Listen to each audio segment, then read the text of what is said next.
karton pwede pong gamitin kung walang plywood.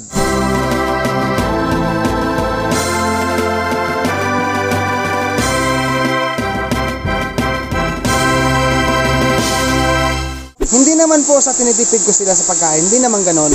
Hi mga ka-farmers, magandang araw po sa ating lahat. Kumusta na po kayo at kumusta rin po ang inyo pong mga alagang baboy dyan. Ang topic natin ngayon sa video na ito ay update lamang po sa akin pong small backyard piggery, no? So direct to the point tayo guys. Ito guys, beginner sa atin pong isaisip na sa atin pong pagpapagawa ng pasungan para sa mga baboy. Pag sakali pong wala tayong plywood na nabili, or halimbawa medyo ipit tayo sa budget, maaari po tayong gumamit guys ng karton. I mean, ang pinupoint out ko po mga kababayan, not all the time na kailangan nating gumastos kung meron man lang tayong natural na paraan or simpleng paraan na pwedeng gawin. Halimbawa guys, ito na lang sa pasungan ha. Ang point ko guys ay sa pasungan ha, yung kainan. Mas maganda po talaga sana na plywood ang gagamitin, na hurnuhan no, sa pasungan. Kaso nga lang, sa ngalan na hindi po ako bumili ng plywood, talagang sinadya ko po na hindi bumili ng plywood. Dahil may karton naman po na pwedeng gamitin. Ayan, yan po ang tipid tip mga kababayan. Based lamang po sa aking experience, okay naman ang karton. Ito guys naglagay lang po ako ng PVC, yung tubo nga ano guys, plastic, yung orange. Nilagyan ko po ng alambre sa looban. Tagusan po yan doon, paikot. At akin pong tinali dito. Ayan. Guys, si Dodong Bilaran po ay nag-honest to goodness po sa inyong lahat, no? Ayan. Ang purpose nito guys, ang purpose nitong harang na to, I mean yung purpose nitong orange na tubo, itong plastic na tubo na to, ay ano siya, yung parang siya yung guard. Siya yung haharang sa karton na hindi po yuyupi. Dahil pag meron tong simento, malagyan ng simento, gagalaw to, magyuyupi siya dahil mabigat po ang simento na namasa. And then, pag yan po ay yumupi, hindi po maganda ang kalalabasan ng pagkakagawa ko sa simento. Kaya, naglagay ako ng ganito pangharang, no? Gaganon po yan pag may simento na. Okay?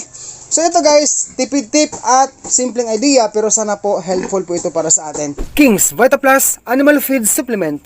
Yan palang dumbbell guys sa ilalim guys, ayan Ayan po guys, yan po ay pangharang din sa karton. Meron din pong bato, no? Talagang para-paraan na lang po guys ang ginagawa ko dito sa aking small backyard piggery. Sumunod po ang gastos, no? Kuya Dodong, magkano po gastos mo dyan sa renovation na yan, sa sahig, no? Ang simento guys, nakabili po ako ng 4 sacks or 4 bags.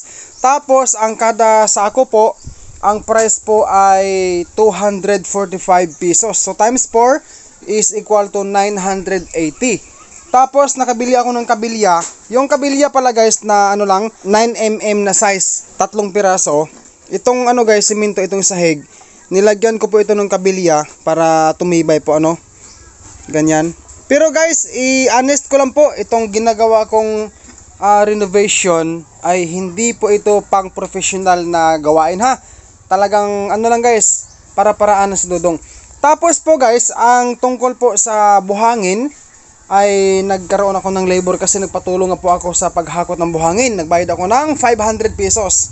Tapos alambre na 100. So ang total kong nagastos guys dito sa ganitong image o renovation, umabot po ng saradong 2,000 pesos. Kasi ang simento ay 980.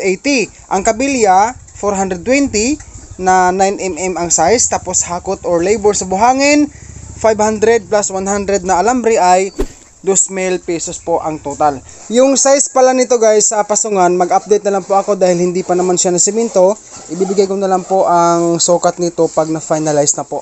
Dito naman guys, masikip ang area talaga namang totoo So masikip ang area, pero pag sakaling for the future po guys na manganak po ang baboy ko dito, ang inahin, ito kasi guys bahala kong tanggalin itong kawayan na to at mag-extend po ako doon sa labas, no? Parang kwarto-kwarto guys para sa mga future biik po.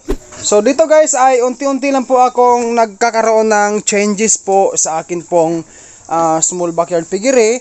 Kung ano man po ang magandang diskarte o paraan po, kung ano ang ikabubuti sa akin po mga baboy. By the way guys, yung mga baboy ko na to, yan, sila po ay busog na, no? Kanya-kanya na po silang higa, no? Pahinga na po sila. So ngayon po, dahil mainit ngayon, akin munang sprayhan ang sahig para mabawasan po ang kanilang pagkakahingal.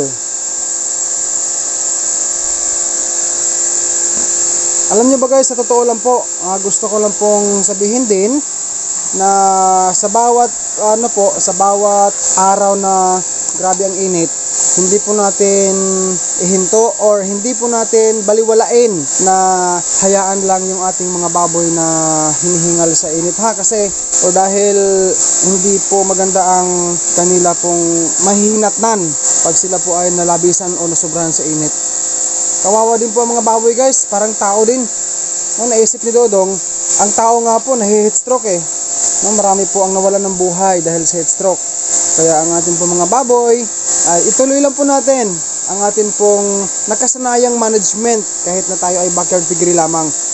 Ang atin mga iba-ibang pamamaraan o pamamahala sa ating pag-alaga ng baboy, paano mag-aruga, ituloy nyo lang po yan kung ano po ang inyong nakasanayang pag-alaga sa kanila, no? Kasi ang iba't iba sa atin or each one of us has a freedom of choice kung ano po ang ating pipiliing magandang sistema, no? Kanya-kanyang paraan po tayo sa pag-alaga ng baboy, pero ang sa akin lamang po, gusto ko lang i-express na mga munting kaalaman lamang po ang aking naibahagi sa inyo na handog ko po para sa mga baguhan, dahil marami pong mga baguhan pa rin ang nagtatanong na paano ba ang pagpapakain kaya Dodong sa fatteners. By the way guys, ang mga nagtatanong dyan tungkol sa fattening po na pakain, nandyan po sa description ang link po para sa fatteners at ganun din po ang feeding guide para sa gelt or baboy inahin. Then sa mga nagtatanong pa rin, no? Still now ay nagtatanong pa rin ang iba dyan kung saan mabibili ang King's Vita Plus Animal Feed Supplement. Kung sakaling wala pong stock or hindi po available sa inyong mga feed store dyan, ang King's Vita Plus Animal Feed Supplement, pwede po kayong mag-direct order dyan po sa nilagay kong dalawang link sa Shopee, no? Nandyan po ang link nila sa description. Pwede po kayong mag-direct order dyan sa kanila. Ito naman guys, ang dalawa, hindi ko po sila pinatuluhan ng kain. Hindi po kailangan na i-ad libitum ko sila or semi-ad libitum dahil gagawin ko naman pong inahin to. Hindi naman po sa tinitipid ko sila sa pagkain, hindi naman ganon. Talagang restricted feeding lang po ako sa kanila talaga. Bonus tip for beginners. Tanong po ni Kabayang Mil Gonzaga. Good eve Kuya Dodong. Kuya, tanong lang po, pag i-finisher na po, kailangan po ba ipurga yung baboy? Beginners, opo, kailangan po talaga dahil ayon sa eksperto, ang regular na pagpurga sa baboy fatteners every change feeding ay malaking tulong sa kanila para maalis ang bulati na hindran sa kanilang paglaki at para mabilis din po ang kanilang paglaki kasabay ang tamang pagpapakain, pagbigay ng vitamins at iba pa. Ayan. So mga kababayan, maraming salamat po for watching this video. Kung hindi ka pa ho nakapag-subscribe, mag-subscribe ka na po and hit the bell ring para po updated ka palagi sa mga new videos ko dito po sa aking channel. Mabuhay po ang mga farmers sa lipunan. God bless po and peace out everyone.